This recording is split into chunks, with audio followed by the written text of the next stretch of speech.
ఆంధ్రప్రదేశ్లో స్వచ్ఛ గ్రామాలుగా తీర్చిదిద్దడమే కూటమి ప్రభుత్వ లక్ష్యమని అరిమిల్లి రాధాకృష్ణ తెలిపారు. తణుకు మండలం తేతలి గ్రామ శివారు కొండాయపాలెంలో శనివారం స్వచ్ఛ రథాన్ని ఎమ్మెల్యే ప్రారంభించారు. గ్రామాలు, పట్టణాల్లో పారిశుద్ధ్యాన్ని మెరుగుపరిచే దిశగా ప్రభుత్వం ప్రత్యేక చర్యలు చేపడుతుందన్నారు. దేశ ప్రధాని నరేంద్ర మోడీ ప్రవేశపెట్టిన వికసిత్ భారత్ 2047 లక్ష్యంతో ముఖ్యమంత్రి చంద్రబాబు నాయుడు ఆధ్వర్యంలో స్వర్ణాంధ్ర స్వచ్ఛాంధ్ర కార్యక్రమం అమలు చేస్తున్నామని చెప్పారు.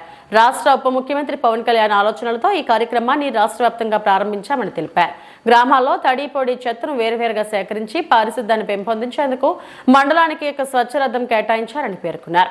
ప్రజలు నిరుపయోగమైన వస్తువులను స్వచ్ఛ రథానికి అందించి పరిసరాలను శుభ్రంగా ఉంచాలని ఎమ్మెల్యే విజ్ఞప్తి చేశారు. ఈ కార్యక్రమంలో కూటమి నాయకులు, కార్యకర్తలు పాల్గొన్నారు. గౌరవ ప్రధాని నరేంద్ర మోడీ గారు ప్రారంభించినటువంటి వికసిత్ భారత్ 2047 లక్ష్యంగా గౌరవ ముఖ్యమంత్రి నారా చంద్రబాబు నాయుడు గారు స్వర్ణాంధ్ర స్వచ్ఛాంధ్ర కార్యక్రమం ప్రారంభించి రాష్ట్రంలో ఉన్నటువంటి గ్రామాలు, అదేవిధంగా పట్టణాల్లో ఉన్నటువంటి వార్డులు అన్నీ కూడా స్వర్ణ గ్రామాలు, స్వర్ణ వార్డులుగా చేయాలనే సంకల్పంతో ఈరోజు అనేక కార్యక్రమాలని రూపొందించడం జరిగింది. ప్రతి 3వ శనివారం కూడా స్వచ్ఛాంధ్ర స్వర్ణాంధ్ర కార్యక్రమాన్ని నిర్వహిస్తూ గ్రామాల్లో, పట్టణాల్లో పారిశుద్ధ్యాన్ని పెంపొందించే విధంగా వివిధ రకాలైనటువంటి దశలలో ఈరోజు స్వచ్ఛతను కాపాడే విధంగా, ప్రజల్లో అవగాహన కల్పించే విధంగా ప్రతి 3వ శనివారం కూడా ప్రభుత్వం అనేక కార్యక్రమాలు చేస్తుంది.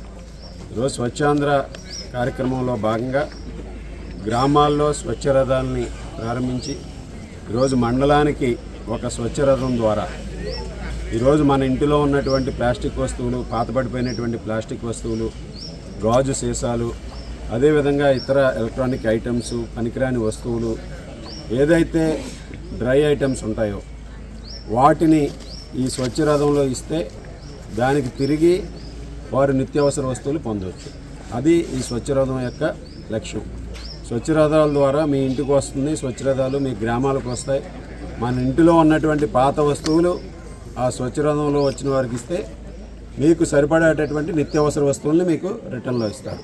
సో ఆ విధంగా ఈ కార్యక్రమాన్ని ఈరోజు ఒక నూతన ఆలోచనతో రాష్ట్ర పంచాయతీరాజ్ శాఖ ఆధ్వర్యంలో గౌరవ ఉప ముఖ్యమంత్రి వర్యులు పవన్ కళ్యాణ్ గారి ఆలోచనలతో ముఖ్యమంత్రి చంద్రబాబు నాయుడు గారి ఈరోజు ఆధ్వర్యంలో ఈ కార్యక్రమాన్ని ప్రారంభించుకోవడం జరిగింది. రాష్ట్ర వ్యాప్తంగా కూడా ఈరోజు ప్రతి మండలంలోనూ కూడా స్వచ్ఛ రథాలను ఏర్పరచడం, ముఖ్యంగా ఈ స్వచ్ఛ రథాల ద్వారా అందరిలోనూ కూడా అవగాహన కల్పించి ఈరోజు చెత్తను తగ్గించే విధంగా మనందరం కూడా చూస్తే మన తణుకు నియోజకవర్గంలో దాదాపు రోజుకి 250 టన్నుల చెత్తని మనందరం కూడా ఈరోజు మన గ్రామాల్లో ప్రొడ్యూస్ అవుతుంది. ఈ 250 టన్నుల చెత్తని కూడా మనందరం కూడా ఈరోజు ప్రాసెస్ చేసి దాన్ని చక్కగా చేయాలంటే డబ్బుతో కూడిన పని, అదేవిధంగా మ్యాన్ పవర్తో కూడిన పని.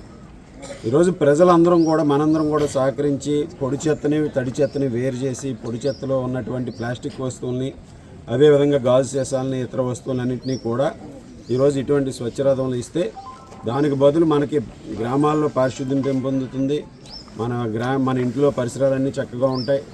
అదేవిధంగా ఈరోజు దీని ద్వారా మనందరికీ కూడా ఈరోజు స్వచ్ఛ గ్రామాలు ఏర్పడటానికి అవకాశం ఉంది. కనుక ప్రజలందరూ కూడా ఈ స్వచ్ఛ రథాలను వినియోగించుకుని దాని ద్వారా నిత్యావసర వస్తువులు కూడా తిరిగి పొందితే మన కుటుంబ ఖర్చుల్లో కూడా కొంత ఆదా ఉంటుంది.